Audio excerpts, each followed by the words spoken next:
सांगली सातारा विधान परिषद निवडणुकीमधून तुम्ही माघार घेतलेली आहे, तुमच्या उमेदवार माघार घेतली आहे. नेमकी काय वरिष्ठ चर्चा झाली होती या संदर्भामध्ये?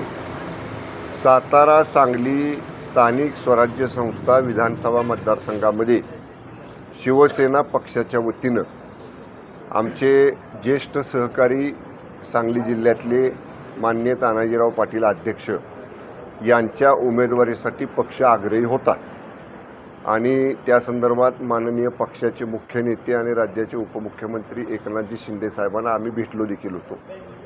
जागा वाटपामध्ये ही जागा शिवसेनेला सुटू शकली नाही, ही जागा भारतीय जनता पक्षाला सुटली. पण आम्ही अर्ज माननीय तानाजीराव पाटील अध्यक्षांनी अर्ज भरलेला होता.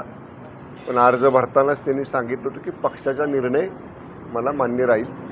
त्याप्रमाणे मान्य अध्यक्ष तानाजीराव पाटलांची पक्षाचे मुख्य नेते आणि राज्याचे उपमुख्यमंत्री आदरणीय एकनाथजी शिंदे साहेबांच्या बरोबर चर्चा झाली.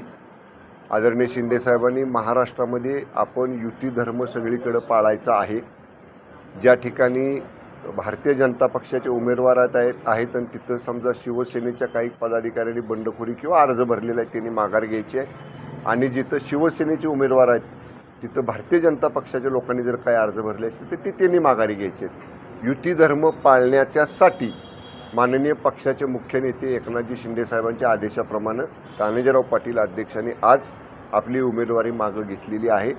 पक्षाचा उपनेता म्हणून मी राज्याचा मंत्री म्हणून माननीय शिंदे साहेबांच्या वतीनं एवढंच माननीय अध्यक्षांना सांगितलेलं आहे की त्यांचा पक्षामध्ये निश्चितपणे मान सन्मान आणि निश्चितपणे त्यांना एक मानाचं स्थान पक्षामध्ये दिलं जाईल.